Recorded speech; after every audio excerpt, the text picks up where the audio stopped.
The LCZ Broadcasting Company and your favorite commercials bring you The Adventures of Brick Benson, Ace Detective.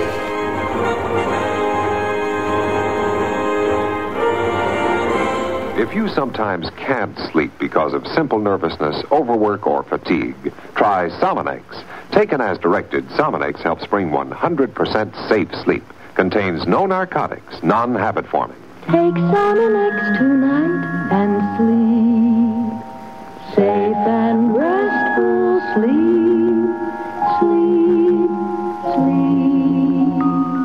Take Sominex as directed for 100% safe sleep. Welcome to a special episode of the Dream Adventures of Brick Benson, Ace Detective. Today, Brick's dream adventure is Brick Benson Meets the Movie Star. Starring Lou Cubic Zirconia Phillips as Brick Benson, Chief Lou Phillips, and Officer Jones, and featuring Tara Phillips as Janine Fondue, the movie star. As you can probably guess, my ace detective life consumes a whole lot of my time. This COVID-19 panoramic thing, or whatever they call it, has everybody running around crazy, chasing tails and just plain going nuts. Frankly, it's been no problem for me at all. I've been chasing after 19-year-old co-eds for most of my life. But the truth is, I had a whole lot more chaseability, when I was closer to 19 myself. Me? I'm not much into clothing fads. I especially don't like the new clothing fad that has everybody wearing masks. I think that Disney had a lot to do with this one, with that Aladdin movie they made. Those Aladdinese women really are into veils. I had a problem with the bell-bottom pants, too, way back when. And then came the skinny pants thing, and the wearing your pants down below your butt thing. Now, I'm not a complete stick in the mud, though. I was all in on the miniskirt. But you gotta admit, the mask thing is like way out there and not very sexy. One of the ways I determine if a co-ed 19-year-old is even worth chasing or even looking at is to get a look at her face. I'm not saying it's the best way to tell. It's just a way. Certainly within the top 10 of ways. And what's weird is that even the guys are wearing masks. I'm kind of getting the idea that 19-year-old co-eds might not be as good looking as they once were, and that's why they're all wearing masks. It does save on makeup, I guess. Now, I'm thinking there may be a lot of skin problems here. This is Florida, after all that sunshine. But if there's a few pimples or something like that, it's always been my position that, heck, if you got a pimple or two, just plaster on some Clearasil like we all did back in the day.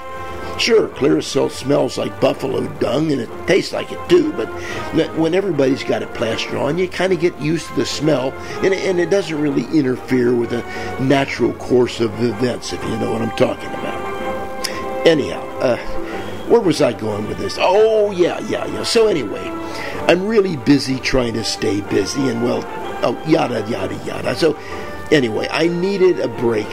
So I took a trip over to Sanibel Island to watch Rich People. While I was there, I went by the Sanibel Police Department, where the legendary police chief Lou Phillips used to work.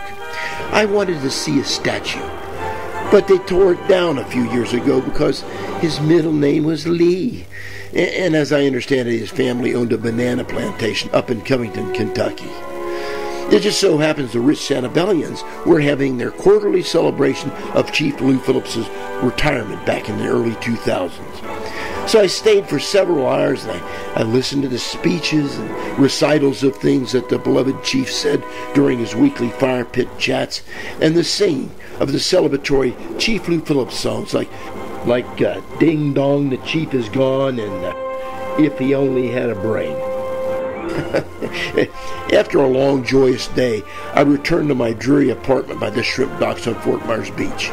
I kicked back with a fan of cola on the rocks and was going to listen to my favorite comedy audiobook, What Happened? By Hillary Clinton.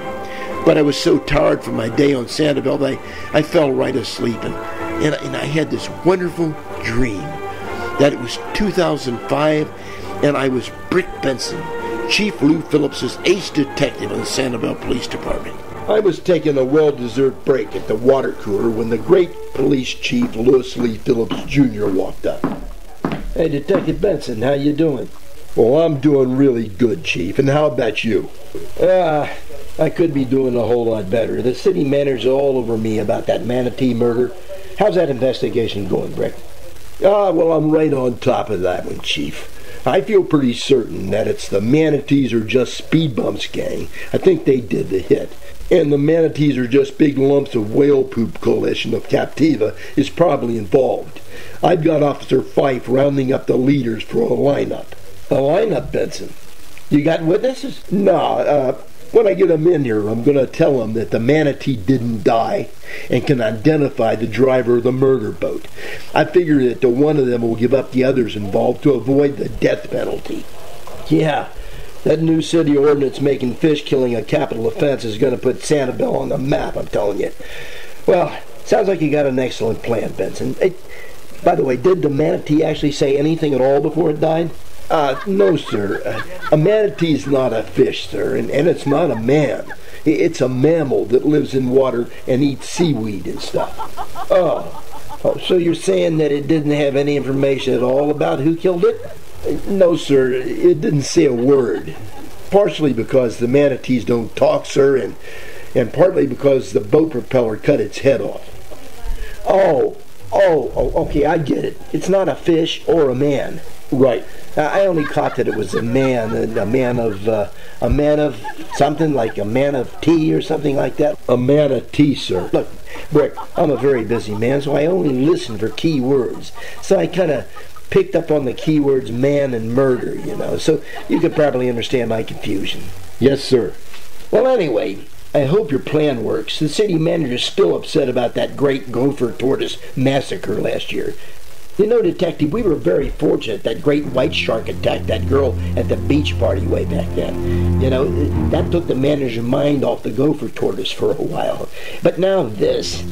We need another shark, Benson. Maybe if we throw together a sailboat race and have a lot of kids splashing around and maybe then a big shark will show up. Benson, they still haven't cleaned all that girl off that boy. Hey, why do you suppose they call those big floaty things boys, Detective?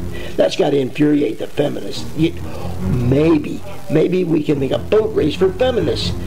We really need another shark, Benson. See if you can make that happen, will you? Will do, Chief.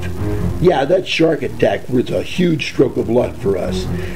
By the way, sir, we were all very proud of you and Captain Flint and that shark expert guy chasing down that monster. I'll bet that wasn't like going down to the pond and chasing bluegills and tommycots.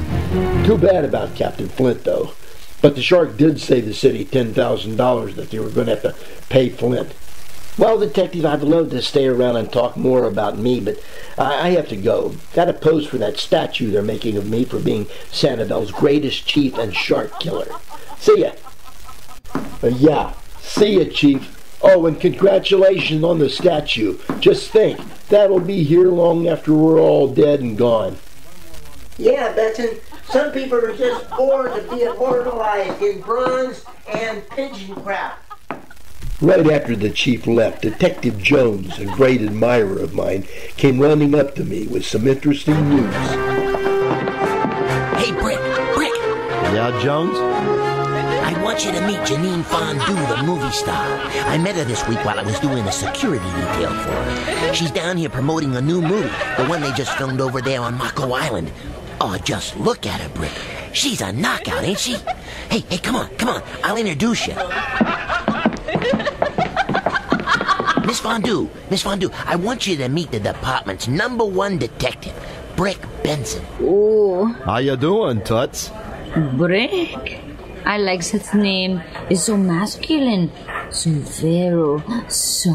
Masterful and forceful? Oui. Stalwart and mighty and robust? Oui. That's the third time today somebody said that. If you include the 2 times I said it myself. So, you're Janine Fondue, huh? Oui. Movie star, huh? Oui. So you're Hanoi Jane, huh? Hey, still chilling with Ho Chi Minh? Brick. That was Jane Fonda, not Janine Fondue. Ah. Change your name, huh? I... Can't say I blame you. Dick Cheney'd have you out quail hunting quicker than you could say reload. Brick, So, you're here promoting a new movie, I understand. Oui. Say, what's with all the wee-wee there, sweet cheeks? Ya gotta go to the bathroom or something? No, Detective, I'm French. Oh, oui, oui means yes in French. Really? Well, what do you say when you gotta go poo-poo? I don't... You guys filmed over on Marco Island, huh? Oh, wait, I mean yes. In the Steam of the Day, starring Johnny Depp, Martin Sheen, and moi. No kidding, Martin Sheen? Wow, the President of the United States. He is not... I saw him on that TV show, The Left Wing, the other night. You know, he really ought to spend more time blasting for oil in Ann Arbor than defeating the Japanese in the Pacific, don't you think? No, I didn't vote for him to do bad melodrama on TV and make hanky-panky with a bunch of commie pinko movie actor types. No offense intended there, Barbarella. Non taken? No, I voted for Clinton to do that. So... where do you live? Hollywood. Florida?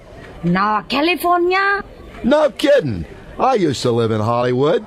California? No, Florida. Small world, ain't it? I live in the hills. You live in the hills?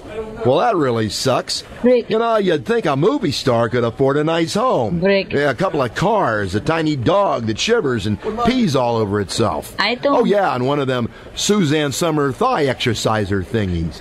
You know, I'll bet old Susie Q could flatten a guy's manhood like a locomotive running over a Twinkie. Rick, I don't... What the heck do they pay you people out there in movie land to make a movie anyway? A nickel 98 an hour or something? Rick. So tell me, how's a homeless dame who lives in the wilderness out in California keep herself so darn gorgeous anyway? I'll bet you have to wash a grunt load of windshields to pay for a hairdo like that. Rick, I don't live in the hills, like in the woods or something. I live in Beverly Hills. I bought Jack Benson in the Raspberry Drive this year.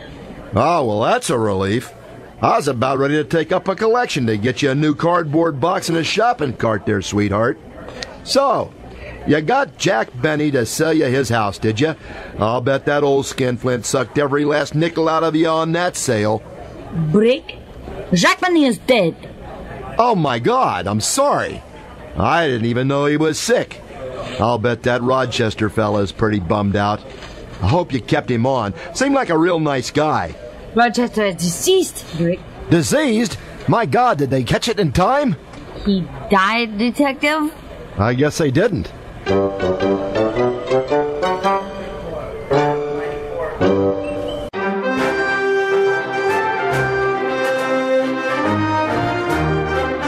This is Brick Benson. Thanks for listening. Join me again next time for more of the adventures of Brick Benson and the dream adventures of Brick Benson, Ace Detective. Brought to you by the LCZ Broadcasting Company.